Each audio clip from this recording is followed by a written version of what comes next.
Olá, amigos do canal da Aprovação PGE. No vídeo de hoje, nós iremos analisar o informativo de número 1158 do STF, daqueles julgados mais importantes para os concursos de procuradoria. Meu nome é Gustavo Andrade, somos coordenadores aqui da casa e já te convido a se inscrever no nosso canal e a conhecer também a preparação Acesso Total Procuradorias. Com um único investimento, você tem acesso a todos os cursos do Aprovação PGE. O link está aqui na descrição. Agora, sem mais delongas, o primeiro questionamento que o STF teve que responder no informativo de número 1158 é o seguinte: é constitucional ou não a inclusão de Instituto Socioeducativo Estadual no rol de órgãos responsáveis pela segurança pública da respectiva unidade federativa? Vamos lá, pessoal, para a gente contextualizar aqui o tema. A gente sabe que existe na Constituição Federal, estou falando de Constituição Federal, CF 88, o microsistema de segurança pública, que são os artigos que estabelecem ali a segurança pública no Brasil. E dentro desse microsistema está o Exército, está a Polícia Civil, está a Polícia Militar e por aí vai. E aqui a questão é o seguinte: os estados, eles possuem aqueles institutos socioeducativos que são utilizados para a ressocialização dos menores infratores. Aquele indivíduo menor de 18 anos que cometeu uma infração e, obviamente, ele não vai ser preso num presídio, num cárcere, ele vai para o sistema socioeducativo para sua ressocialização, para aí então depois ele viver em comunidade. Pelo menos em tese é isso que se imagina. E esses institutos socioeducativos, muito comumente conhecido como FEBEM, ficou a pergunta: ele pode ser incluído dentro do sistema de segurança de determinado estado da federação pode incluir esses institutos dentro do sistema de segurança, junto da Polícia Militar, junto da Polícia Civil, ainda que na Constituição Federal não exista essa previsão? O STF disse que não, disse que essa previsão é inconstitucional. Olha só, pessoal, presta atenção aqui comigo, eu vou ampliar para vocês verem tudo que o STF decidiu. É inconstitucional, destacando aqui para vocês, é inconstitucional por violar os artigos 144, 227 e 228 da Constituição, que eu já sugiro que você faça a leitura, a inclusão de Instituto Socioeducativo Estadual no rol de órgãos responsáveis pela segurança pública da respectiva unidade federada. É inconstitucional.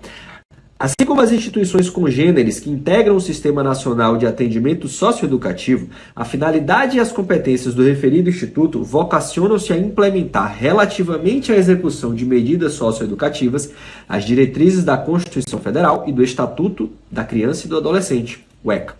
Essas instituições não integram o microsistema constitucional de segurança pública, artigo 144, nem fazem parte do Sistema Único de Segurança Pública, SUSP, da Lei 13.675, na medida que a matriz constitucional se encontra nos artigos 227 e 228, do que decorre diferença essencial de atribuições e de escopo de atuação.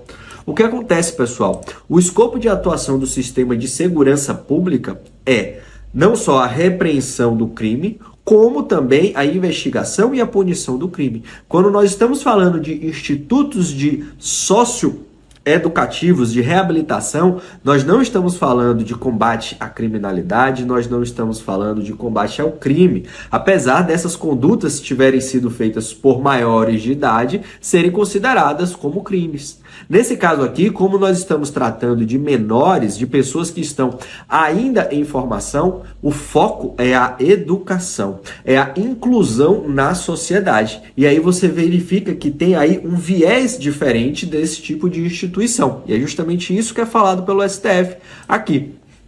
Não é possível realizar paralelismo entre os órgãos integrantes do sistema socioeducativo e a polícia penal. Lembrando, pessoal, que a polícia penal é a polícia que acompanha o acompanhamento da pena, antigamente conhecido como carcereiros, que agora é denominado como polícia penal, é aquela polícia que fica dentro dos presídios. Então você não pode comparar por paralelismo o sistema socioeducativo, antigamente conhecido como FEBEM, com a polícia penal, antigamente conhecido vulgarmente como carcereiros, ok? Dando continuidade, pois esta é responsável por atividade repressiva de natureza policial no contexto do sistema penitenciário. Esta quem? A Polícia Penal, presta atenção. Regida por princípios essencialmente diversos daqueles do sistema socioeducativo.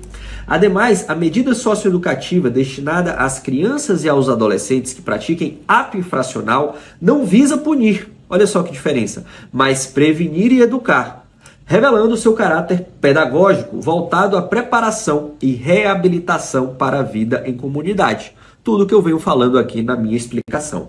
Por outro lado, esta Corte tem reconhecido a constitucionalidade de normas que, no âmbito de reestruturação administrativa, promovem o enquadramento de servidores ocupantes de cargos extintos em carreiras distintas, desde que observadas condicionantes referentes às atribuições, requisitos de escolaridade e remuneração de cargos. Isso aqui foi algo secundário.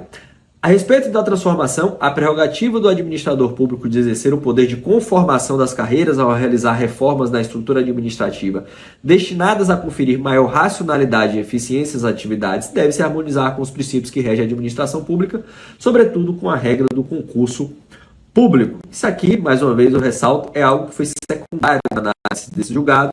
O mais importante está aqui, com relação à parte do sistema socioeducativo, porque aqui é algo mais geral, digamos assim.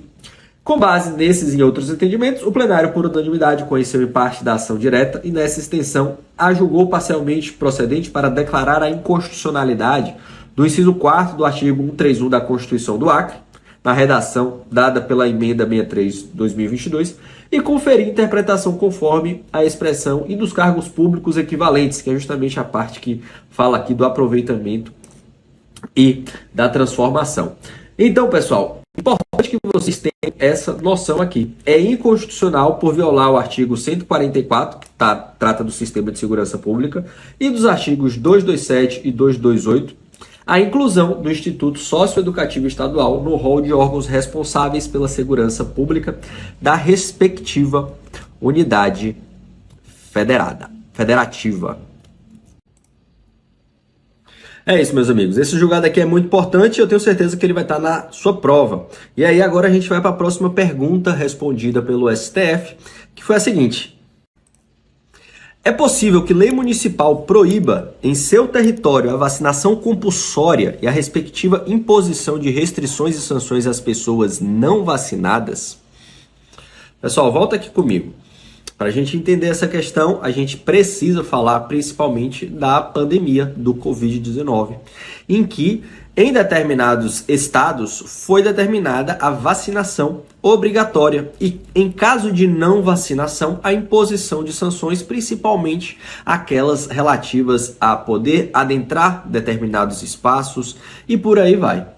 Imagine você que você tem essa obrigatoriedade de vacinação, você tem a imposição de sanção, caso não haja a vacinação, e determinado município, ele fala, cria uma lei, uma norma dizendo que não se aplica dentro do seu município a obrigatoriedade de vacinação e, ainda que a pessoa venha a ser obrigada a se vacinar, não pode ser aplicada as sanções. É possível que um município, dentro do seu território, estabeleça essa regra excludente da obrigatoriedade da vacinação? O STF ele entendeu que não. Olha só, pessoal. O STF entendeu o seguinte: é inconstitucional, à luz do dever estatal de saúde, de proteção à saúde populacional, lei municipal que proíbe em seu território a vacinação compulsória e a respectiva imposição de restrições e sanções às pessoas não vacinadas, uma vez que desestimula a adesão à imunização e gera risco à saúde e coletividade. Fundamentos do STF para esse julgado polêmico, né? A vacinação compulsória incentivadas por medidas indiretas, não se confunde com vacinação forçada. Conforme a jurisprudência desta Corte, ela exige que o consentimento do usuário, pois se utiliza de medidas como a restrição ao exercício de certas atividades ou a frequência a determinados locais, desde que previstas em lei ou dela decorram. O objetivo é viabilizar a proteção da saúde coletiva, ainda que em detrimento da liberdade individual. Então veja bem, pessoal, primeira coisa para a gente aprender aqui. Para o STF, vacinação compulsória, obrigatória, é diferente de vacinação forçada. A vacinação forçada é aquela que o agente público pega o indivíduo, pega o braço dele e aplica a injeção. Ali é uma vacinação forçada para o STF. Vacinação compulsória é através de medidas indiretas. Medidas indiretas. O que é que o poder público faz? Olha, você não quer se vacinar? Ok, mas o poder público vai lhe aplicar uma sanção, desde que essa sanção esteja prevista em lei ou dela decorra. A sanção pode ser: você não vai poder ir para determinado local, você não vai poder participar de determinados eventos. Então, primeira premissa: vacinação compulsória é diferente de vacinação forçada. Vacinação forçada é proibida. Vacinação compulsória permitida, pois são medidas indiretas, ok? Na espécie, a lei municipal impugnada, editada no auge da pandemia do Covid-19, proíbe a utilização de meios coercitivos, mesmo diante do consenso médico-científico quanto à importância de vacinação para reduzir o risco de contaminação pelo vírus e para aumentar a capacidade de resistência de pessoas que venham a ser infectadas, entre aspas, imunidade de rebanho. Com base nesses e outros entendimentos, o plenário, por maioria, conheceu a arguição e, por unanimidade, converteu o referendo de medida cautelar em julgamento do mérito para declarar a inconstitucionalidade da lei do município de Uberlândia. Então veja só, pessoal, para o STF é inconstitucional uma lei municipal que venha a proibir a aplicação da vacinação compulsória e as sanções delas decorrentes. Está aqui, ó. É inconstitucional lei municipal que proíbe em seu território a vacinação compulsória e a respectiva imposição de restrições e sanções a pessoas não vacinadas, uma vez que desestimula a adesão à imunização e gera risco à saúde da coletividade. Isso vai estar na sua prova. Esse julgado, de fato, é polêmico, mas o STF decidiu assim.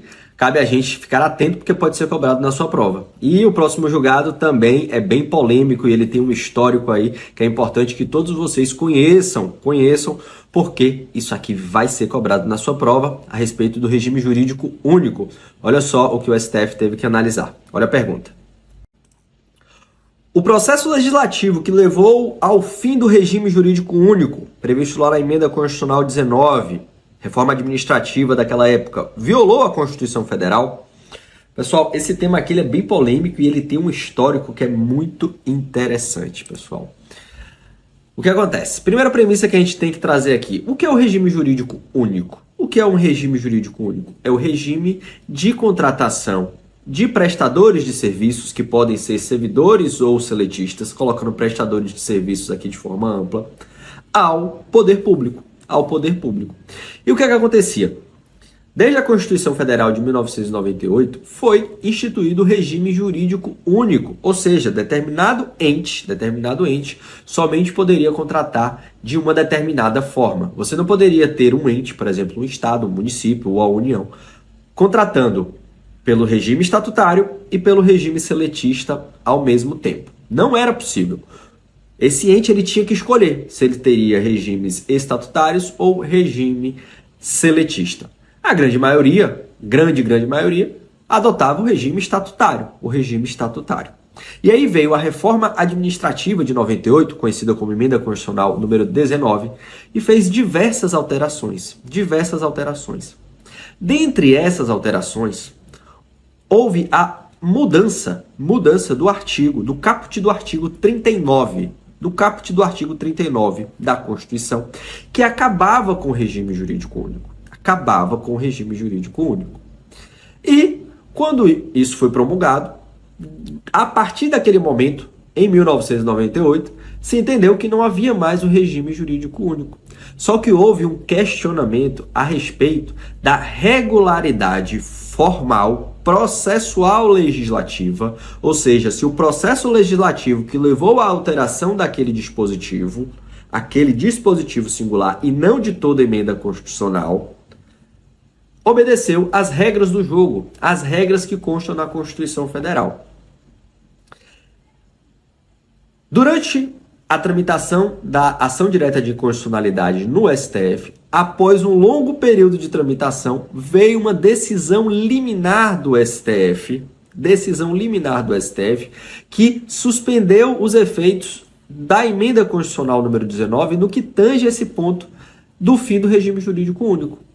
Ocorre que demorou muito tempo para ocorrer essa suspensão. E aí, durante a entrada em vigor dessa emenda constitucional e a suspensão, o que aconteceu? A própria União, ela editou uma lei federal possibilitando a contratação de servidores seletistas diretamente pela União. E, de fato, eles foram contratados.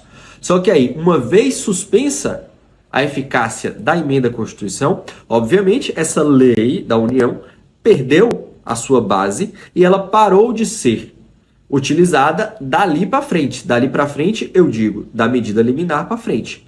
As pessoas que foram contratadas no regime seletista durante esse período continuaram como seletistas, até porque era necessário aguardar o final do julgamento da ação direta de constitucionalidade.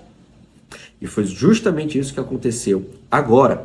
E para surpresa de todos, prevaleceu a tese de que não houve violação às regras do jogo lá atrás. Que o processo de alteração da Constituição Federal não foi violado. Não foi violado. E o STF entendeu que o fim do regime jurídico único, então, foi constitucional. Olha só, vamos ver aqui o informativo no que tange esse aspecto. É constitucional, por não ter violado o devido processo legal legislativo, a revogação pela emenda constitucional número 19 de 98 da redação original do artigo 39 da Constituição Federal, que previa no âmbito da União, dos Estados, do DF e dos municípios, a instituição de regime jurídico único para servidores da administração pública direta, autarquias e das fundações públicas. Na espécie, durante a tramitação da PEC 173 de 95, que implementou a reforma administrativa, o caput do artigo 39 da Constituição Federal foi objeto de destaque de votação em separado, expediente que demanda nova votação do texto realçado após a deliberação do voto principal. Porém, o DVS, destaque de votação em separado, não alcançou o quórum constitucional de votos na Câmara dos Deputados. Ocorre que a comissão especial responsável pela discussão da mencionada PEC aprovou um substitutivo que havia modificado o caput do artigo 39. Portanto, o DVS incidiu sobre o caput do artigo 39 que constava no artigo 5º do substitutivo e não sobre a redação original do referido dispositivo constitucional. Com a rejeição do texto destacado, houve o traslado do texto remanescente do parágrafo 2º do artigo 39 para o caput do mesmo artigo. Neste contexto, houve apenas um deslocamento de dispositivo, o qual foi aprovado também em segundo turno na Câmara dos Deputados, embora em ordem diferente da redação em primeiro turno. Nos termos do regimento interno da Câmara, é competência privativa da comissão especial a redação do vencido de PEC, novo texto de uma proposição aprovada no primeiro turno com emendas que alteram o conteúdo original. Ademais, o plenário da Câmara, instância decisória acerca da adequação da redação do vencido, aprovou o texto final da PEC. Conforme a jurisprudência dessa Corte, não é passível de conhecimento a pretensão que busca revisar a aplicação de normas afetas a procedimentos das casas do Congresso Nacional, em especial quando a causa de pedir articula suposta incorreção de critérios interpretativos. O que é que o STF está querendo dizer aqui? Não cabe ao Poder Judiciário, ao STF, fazer as vezes das casas do Congresso Nacional, principalmente quando se relaciona a algo interna corporis, sob pena de violação de poder. Seria uma usurpação do poder do Congresso Nacional pelo STF, pelo Poder Judiciário. Então, principalmente quando se fala de casos de interpretação, se é uma interpretação, obviamente existe dois tipos de interpretação, ou mais. Não vai caber ao STF, nesse caso, interna corporis, definir qual é a interpretação que as casas do Congresso Nacional devem dar àquele regimento interno, aquelas regras interna corporis, ok? Esse é o entendimento do STF. Esse aqui é o entendimento do STF. E aqui eu estou querendo deixar de lado os entendimentos contrários de doutrina, das outras linhas argumentativas, meu posicionamento, porque eu quero que você entenda o que o STF decidiu para que você acerte na sua prova, ok? Com base nesses e outros entendimentos, o plenário, por maioria, julgou improcedente a ação e, diante do lapso temporal desde o deferimento da medida cautelar nestes autos, atribuiu eficácia ex nunc à presente decisão, esclarecendo ainda ser vedada a transmudação de regime dos atuais servidores como medida de evitar tumultos administrativos e previdenciários. Olha só, pessoal, vocês lembram aqui do contexto que eu passei para vocês, de que demorou muito essa ADIM. Tanto a decisão liminar demorou a ser dada, como o próprio julgamento do mérito. E aí você tem o que acontece desde a liminar que foi dada lá atrás em 2007, salvo engano, até agora, uma eficácia desse texto da Constituição. E aí o que o STF fala aqui na decisão final? Olha, nossa decisão final, ela não vai retroagir lá, ex tunc, lá para trás. Porque senão vai ter uma grande insegurança jurídica. Ela só vai valer a partir de agora. Então o fim do regime jurídico único, ele passa a valer a partir de agora. Obviamente que aqueles casos de contratação pela União entre o ajuizamento da ADI e a medida cautelar vão continuar normalmente. Não tem por que eles serem mudados, até porque eles foram ressalvados na medida cautelar. Agora, daqui para frente, é possível que os entes da administração pública eles tenham mais de um regime. Não há mais necessidade de respeito ao regime jurídico único. E aí você tem algumas consequências. O ente ele pode estabelecer que vai ter o regime jurídico único dentro dele? Ele pode estabelecer. Ele pode agora ter um regime dúplice, estatutário e seletista ao mesmo tempo? Ele pode fazer, mas é necessário que tenha lei. É necessário que tenha lei. E aí vem uma outra pergunta também muito importante. Todos os cargos estarão, poderão ir para o regime seletista? Os cargos de Estado, como juiz, Ministério Público, Procuradoria, Defensoria Pública? Olha, acredita-se que não. Porque o próprio STF ele tem alguns julgados que ele fala que existem determinadas carreiras que elas são naturalmente estatutárias. O vínculo dela, em razão do poder de polícia exercido, principalmente do poder de polícia exercido, deve ser estatutário. Então aí você coloca as polícias, você coloca juízes, Ministério Público, Defensoria Pública, Procuradoria. Obviamente que o tema pode vir a ser tratado pelo STF lá na frente, alguma discussão. Mas acredita-se que essas carreiras continuarão sendo regidas pelo regime estatutário. Agora, outras carreiras, digamos de atividade meio, aí sim, essas elas poderão ir para o regime seletista, ok? Então fique muito atento aqui que essa decisão do STF é importantíssima e ela estará na sua próxima prova. É isso, meus amigos. Esses julgados com certeza estarão nas suas próximas provas, então fique atento. Espero que tenham gostado, dá aquele joinha, comenta aqui o que vocês acharam e até o próximo informativo do STF.